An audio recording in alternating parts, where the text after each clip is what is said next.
up, beautiful people? Welcome back to Shows with the Zoes, where we give you our favorite recaps on some of our favorite shows. The show that we'll be giving the recap on this episode is season 4 of Traitors, episode 4. So before we get into the recap, babe, give me some of your thoughts on the episode. What do you think? My initial thoughts are I've still not forgotten that this is the same Colton who one jumped a fence, who stalked his ex girlfriend, who put a tracker on her car, who got a restraining order put out on him. I'm not forgetting that. And to me, I feel like he's given the grace to be able to learn and grow, and he's given the grace to be able to rebrand when other people would not be given that grace. I do not like that. Offer him to come into the show and play in our face. That's number one.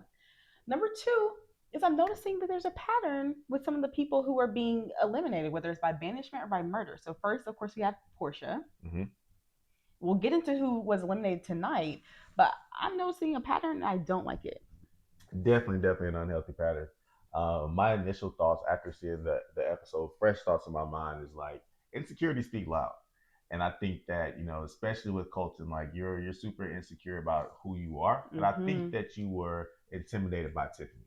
I think there's Yeah. something about her, whether it's her presence. You are the one who brought up from a educational standpoint, or who's smarter than who. I think that that's something that you gotta, as a person, you gotta do better about that because you can really tell what you're insecure about. It's all over your face, homie.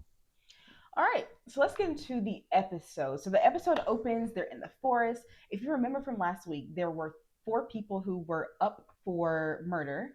Actually, five, because Lisa was one of them. Lisa was a traitor. Of Hmm. course, she can't be murdered because she's a traitor. Yeah. You have Kristen Kish, you have Eric Nam, Caroline, and Ron. So those are the five people who are up for murder. So all these people are tied to trees, and this is the time for the traitors to come and murder in plain sight. Um, and so the traders will go to each person. Each person in the last episode, pleaded their case, except for Kristen because she said she's too good for that, honey, and I do not blame her. And we find out who was murdered. What do you think about this? I thought it was funny. I think that Ron, him being tied to his tree, his plea of, Yes. show me your faces, kill me now, or I will forever hunt you. I thought that was hilarious. To be honest Yeah. with you, I thought that was a new twist, another twist that they put on the show. And I thought his scene was pretty funny. I also thought it was pretty interesting how this scene set up something later down the road Yeah, for that sure. was super interesting. I can't wait to kind of talk about that. All right, So, let's yeah, what's your and let's thoughts? let's get into breakfast first, and then we'll Yeah. get into the scene because they'll show what happened. hmm So we are at breakfast. Monet comes up with a bright idea that as Yeah. they come in, we're going to quiz them. We're going to see who knows what happened, who knows, kind of the ceremony and how it's going to go. So the first person to come in is Ron. hmm So Ron comes in. Of course, they ask him. I don't think first of all, I don't think anybody's excited to see Ron. So Yep. that there's that. Yeah. Ron is saying that he thinks that there are three traitors. He said that one of them had extremely light steps, and so he thinks it is Mora. Which at this point I'm thinking, okay, Candace, baby, you better tread lightly, and I guess no pun intended, but kind of a lot of the things that happened in this breakfast, a lot of the things that were said from Eric and from Ron, hmm they apply to different people, but they both of those things could easily be applied to Candace. So I think she needs to calm down. Rob, who again is a traitor, said that he's worried about Lisa. So if you remember, Lisa is supposed to be tied to the tree as well. So Lisa comes in, she's full of energy, she's flustered, she's clanking her silverware, honey, and she gets into her story. So her story is more or less consistent with Ron, so no one really thinks anything of it. She does add a detail that there was an axe that after the traders pretty much walked away and she was not murdered that night, hmm that the axe was cut for her hands to be untied. So she does give that detail, and I think that even her giving that detail makes people more suspicious of Ron because Ron did not give that detail. Next to come in is Eric. Eric also mentions the axe, and Eric said that he has a clue. So Eric's clue apparently is that he heard someone laugh, and he says that he knows that laugh. He says that the second that he heard it, he knew who it was, and that he's been suspicious of this person since day one. What did you think of Ron and Eric's? No, I think that with Eric, we'll start with Eric. Mm-hmm. Eric is a music producer, Mm-hmm. so having a good ear is part of the daily job. Yeah. So if he heard somebody's laugh or suspected that he heard somebody's laugh, he would have certain credence to believe that he's correct, based on the work that he does. Now, comparing stories, they all seem very consistent. So it's Yeah. kind of it's kind of Hard to tell which it's one is yeah, it's lying. hard to tell who's lying. But I think in times like that, who's telling unnecessary details and who was flustered? It came back to what you said. As soon as Lisa was asked about, hey, what happened last night? Oh, I got to get some water. I can't even The talk. throat was dry. Oh, and I don't know if they got water beside the beds like we do at night, but it didn't take anybody else long to kind of You get into the story. rehash the story from last night. So that was my immediate you know eyebrow raise. But I don't think that anybody else is really clocking Lisa. Like I I think don't, at this point, I don't think either so. either her other housewives don't really rock with her like that, don't really know her like that. But it's nobody is saying that she's acting a little weird. She was giving additional details. Lisa came in talking about, oh, I was tied to a maple tree. How you First, know? how do you know that? like, And in fact, I know that you don't know that. I know you like don't. I know you don't. All right. So the only people left at this point are Caroline and Kristen. So then we cut to the scene where the traitors are in front of the person that they are going to murder. We find out that it's Caroline. So Caroline is shocked. She's appalled. She's gagged the whole nine. She looks up at Lisa. She calls her a bitch. She's like, Rena, you bitch. She asks why. Candace says, you talk too much. yeah, And she might be right. Caroline said interesting. that I thought that we were bonded. Lisa says, too bad. Caroline said, I'll see you somewhere outside of this, like BravoCon. Lisa said, no, you won't.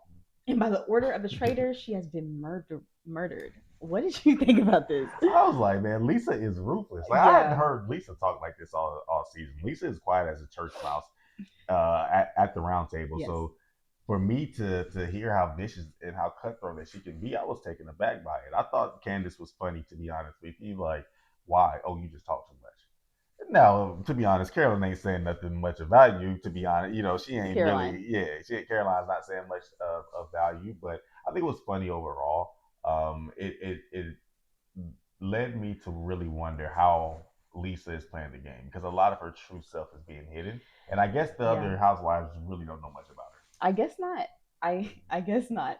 So of course to breakfast, Kristen comes in because she is safe for the night. And that's more or less it. Of course, Alan does his picture throwing for Caroline, which I always think is kind of crazy.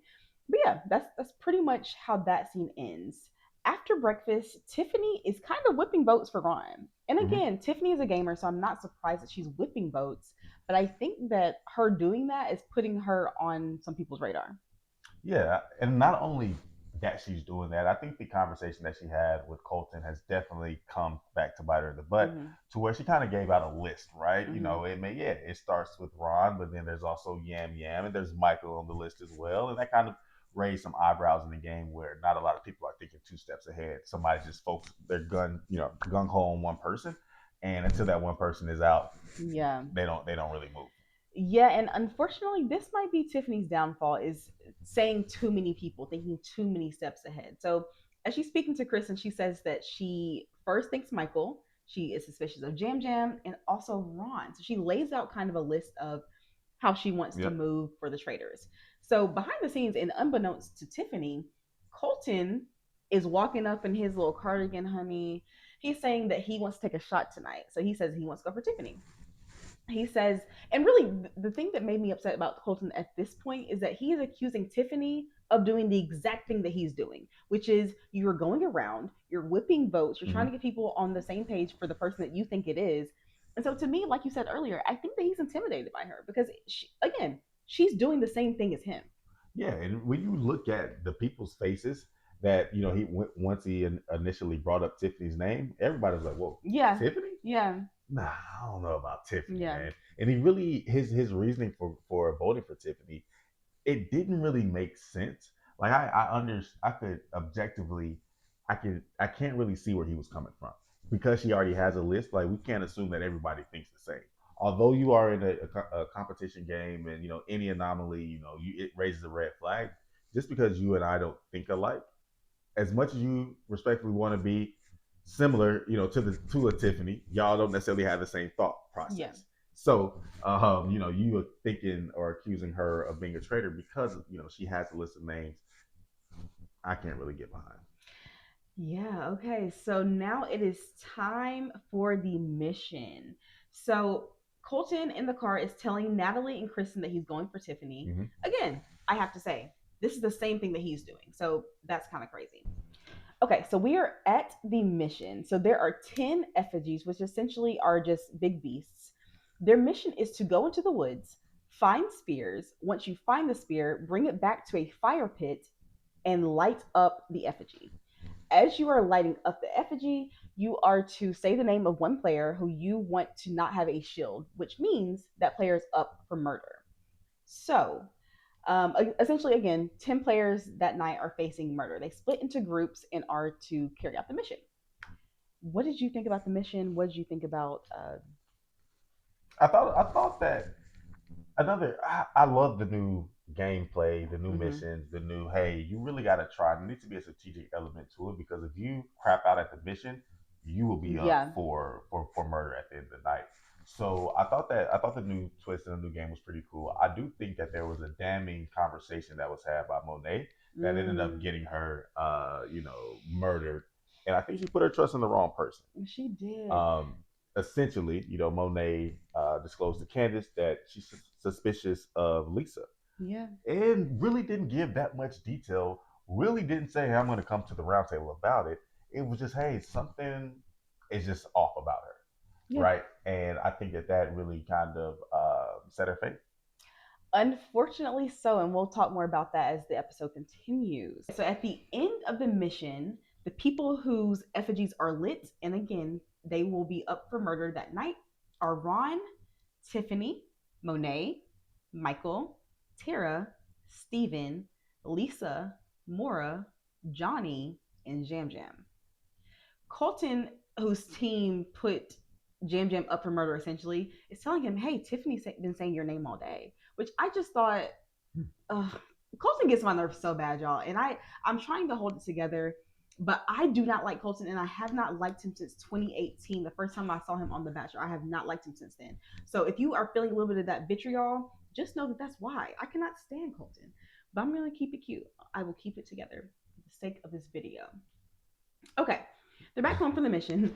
Michael is eating like it's his last meal. Man, he worked up an appetite, babe. Like, if you remember how hard Michael was out there running, Michael looked like he was about to pass out My as he was no, running. he did. My goodness. And really, I have to ask, like, are they starving him? Was a meal that good? No But way. did, like you said, did he just work up an appetite? Why is Michael eating like that? Yeah, Michael definitely was face first It in was the plate. Like he was eating like the young kids on that video. Like yeah, exactly. that's how exactly how he No, yeah, looked. seriously. So he's a whole other clip to himself, and I think that's something. Looking back on his social media, he has definitely owned it and definitely owned how crazy that he was looking. He's made himself into the meme. But one thing that is kind of a person that's rubbing me the wrong way, and it's something Mm-hmm. that I've been sitting on, but I have to talk about today is Yam Yam. Like Mm-hmm. Jam Jam. Jam Jam, so over the top. It's annoying. Like once he found out Mm-hmm. that a stake had been driven through his name, he starts crying, bro. Like grow up. You were on Survivor. Like Mm-hmm. this is the Traitors.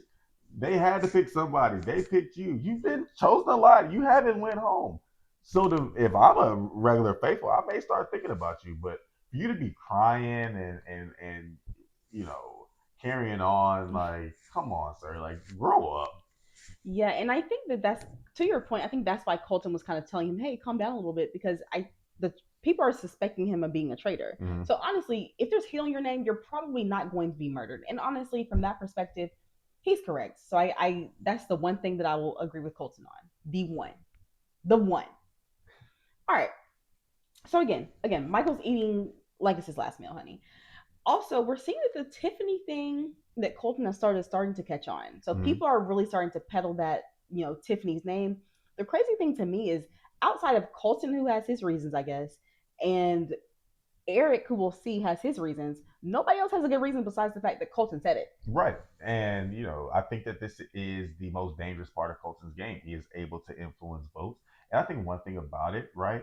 nobody was originally suspecting Tiffany. The thing that Colton was doing, that he was planting seeds in one conversation and leaving like, hey, I gotta go over here, I gotta whip these other votes, right? This, doing the same thing that he suspected somebody else of doing. And I don't respect Colton. I'm not gonna sit here and say I do, but I don't have the same level of Vitriol. vitriol that my wife does. But I am able to call a spade a spade. And what you were doing is fake, bro. You were doing the exact same thing that you accused Tiffany of doing. And I mean, you ultimately won with it, right? You got away with it. But I think that your whole reasoning behind going after Tiffany was crazy, but it was working. It got some steam. Okay, so we are now at the round table, Mm-hmm. and Colton starts us off. His voice is shaking. He's coming for Tiffany, of course, as we know, but Tiffany is taken aback by this. She does not know that this is going to happen. And to me, I feel like Candace honestly should have told her. If I was in the game, I would have let Tiffany know, like, hey, girl, just so as you know, just so as you're not caught off guard, Yeah. Colton's coming for you. And I feel like if she would have known that that was coming, I really feel like she could have reacted differently and we maybe would have had a different outcome. But I think that the way that she started coming for people after they were coming for her Yeah. is kind of what did her in. Tiffany was definitely caught off guard, and I think that she was scrambling in a sense because she didn't know where this was really coming from and Yeah. who all had this thought. Right? I think that coming into the round table, seeing the influence that Colton has, you could probably assume that it may have been more than one person, but his voice was so damn shaky, it was kind of hard to believe, what was going on because he literally sounded like, He was about to yeah, like cry. he was about to cry, like it was Yeah. emotional. I'm like, man, are you reading your vows, or are you accusing Tiffany of being a traitor? So I think that not only him accusing Tiffany of being a traitor, but another good, I'll say a good thing from an argumental standpoint that Colton did was he got an ally immediately in that conversation by pinning Yam Yam against Tiffany He did. right off the bat. So He basically, it's did. saying, Tiffany, not only do I think you're a traitor, you're also accusing Yam Yam of a traitor. So, Mm-hmm. so from Tiffany's standpoint, it's like you immediately got to fight 2 on 1. Yes. You immediately got to fight two on Immediately. one, Yeah. and you know that, hey, that's at least two votes against me Mm-hmm. because not only is he going to vote against me, Yam Yam is 100% going to vote against Yeah. me, and I don't think she had time to really Yeah. give a good reason why she's a faithful, why she's not I a traitor. agree. I agree. I think she was caught off guard. And I also think that Tiffany is kind of playing the game of Traitors like his big brother. Yeah, I think that Traitors is really a game of one step at a time because so many things are going to change. There's so many different factors. And I think in Big Brother, you can kind of move different pieces and figure out, okay, this is step one, step two, step three. And really, if you watch Tiffany in her season, that's yeah, exactly how she played. But I think that with this being a different game, you can't come out and say like, "Oh, I think that Ron, Jam Jam, and Michael." You can't really do that because if they find that out, that's three votes against you immediately. yeah, yeah, and that's what happened. And like you said, Colton used that to his advantage. So I think that he was smart for that. Again, that's the second thing that I will agree with Colton that he's not getting nothing else from me. Okay, well, we're not going to give him any more cool points, for this kind of roundtable. But I really think that the dagger and Tiffany was Shoo! my boy Eric, Yeah. who claimed that he heard a laugh when he was up in the tree. And, because he's a musician and because he has these magic ears, that he's able to identify a person based off their laugh. Yeah. So when they were at the tree ceremony, Eric said to the traitors, "If you murder me tonight, I hope my ghost and the ghosts of other faithful haunt you tonight." And he heard a laugh. And Eric said that he is 99% sure, 99, 99, chat, 99. that it was Tiffany. 99% sure that it was Tiffany. Tiffany said, "You might need a career change." And to me, I think that that vitriol from Tiffany was the final nail in the coffin because I feel like people don't like people to kind of be a little bit. I don't think she was mean, but I think culturally, other cultures might think that that was a little bit mean. Yeah, I think that, um, shout out to Tiffany, knowing where she's from, Detroit, Michigan, shout it out. But I think that she is just direct, right? Colton tried to slick ask her, hey, how do you spell your name? Tiffany, like the fucking company. Saying it like that. Yeah. Oh, I'm not that smart. She's saying, hey, I'm not saying I'm the smartest. I'm saying I'm smarter than you. No, she said she's the Oh, smartest. she says I'm the She smartest. said, and that's what I'm saying. I It's think that she's an offending alien. people, yeah. That's what I'm saying. I think that the way that she defended herself offended other people. To be honest, this roundtable was hard to watch for me because I wanted Tiffany to do well. I think that she would have done well if it wasn't for the likes of Colton Underwood. But I just she needed this money, and I think that she needed this money more than other people. I think that a lot of people are on this show to get fame and accolades, but Tiffany, really needed this money. So she starts to cry. I think that that's when she begins to realize that it's over for her. There's really nothing that she Yeah, can do. The entire castle has turned against her, and really for for nothing. nothing. For literally nothing. For playing the game just like Colton, who's accusing her, is playing. It's really irking to me, but I digress. So as you can imagine, Tiffany is voted out, and I'm so sad about that. What are your thoughts? I think that it was definitely hard to watch. I do feel like it was a lot of people ganging up on a black woman. I'm never gonna sit by and just cheer that on. And I think that the evidence that was brought up, especially on behalf of Eric, was terrible, was wrong. But if you are in the game and somebody says, "Hey, I heard this person laugh," and I'm 99% sure that it was your laugh, objectively, I can see how somebody uses that as that final nail in the coffin to For say, sure. hey, given the suspicion of Colton and given this testimony from Eric, it's more likely than not that you are a traitor. So I can see how her castmates kind of voted for her. Middle fingers to Colton and Eric for their wrong argument. But yeah, it was hard to see her go. And I say salute to Candace. She was trying to defend her at the round table, tried to bring up Ron's name, but the argument was too small compared to Colton and Eric's. Yeah, and I think at this point, Ron says either exonerate me or send me home, and I can agree with him on that. I think that if you're going to keep bringing his name up, just send him home, and I'm sure that they plan to do that. So we'll see.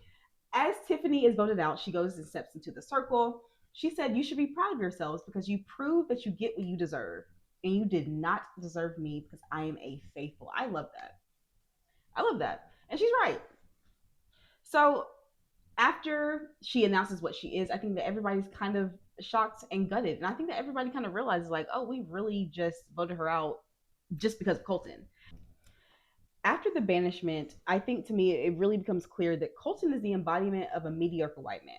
Because why is Colton allowed to spew these theories? Why is Colton allowed to be loud and wrong multiple times, but Ron can't? People are still trying to vote Ron out because what he said about Portia 4 episodes ago. Yeah, they're not letting that go. They're not letting that go. But Colton, I'm sure Colton will have a new theory next week. Yeah, And if he's wrong, he's gonna have another one the next week after that. And I just don't like that he's able to get away with this. He's giving so much grace, and it's bothering me. yeah. I think that Colton is definitely he wants to take the role of Dylan last season and Peter the season before as Mm. kind of that traitor hunter. I'm Team Faithful. I'm going to rally the faithfuls.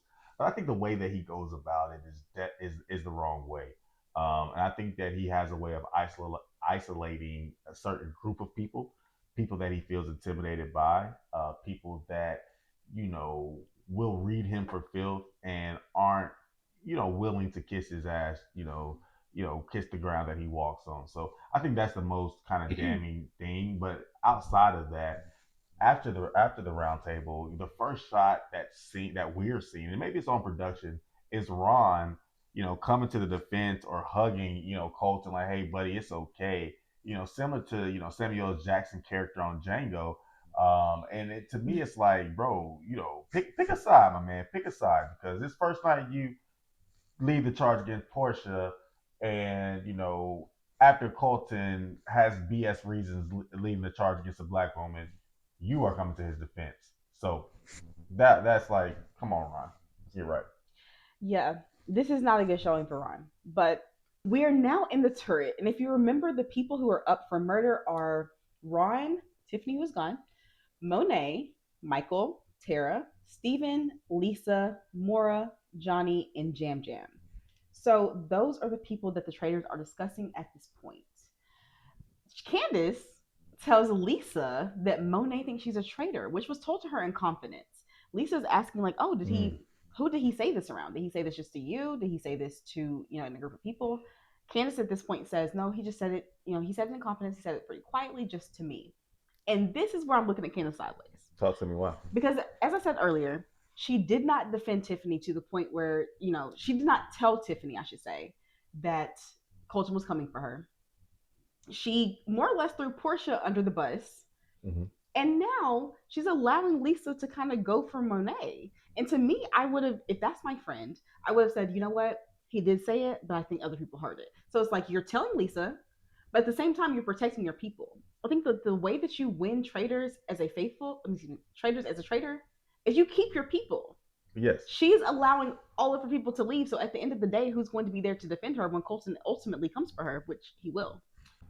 Yeah, you have to be the traitor angel to somebody, Yeah. right? And I think that Monet was a perfect person for Candace to be her traitor angel. And I think that allowing Lisa to influence Candace in this way during the turret is crazy. And I also think that Rob has kind of stepped back. He Yes. let them kind of make the decision because Rob is like, hey, there will be no blood on my hands by this decision. Rob is pretty So insulated. yeah, he's like, hey, I'm gonna keep doing my thing. I'm gonna keep, just being quiet in the background, just laying low. But I think that Candace should have done herself more of a service by making sure she has a group of people that's willing to defend her. So, who would you kill at this point? At this point, I would kill Steven. Steven is not aligned, with a lot of people. Steven is it will throw a lot of people off. So he would be my vote. Who would you? I would go Steven too, especially if I'm Candace or Lisa, because again, Candace's numbers are dwindling.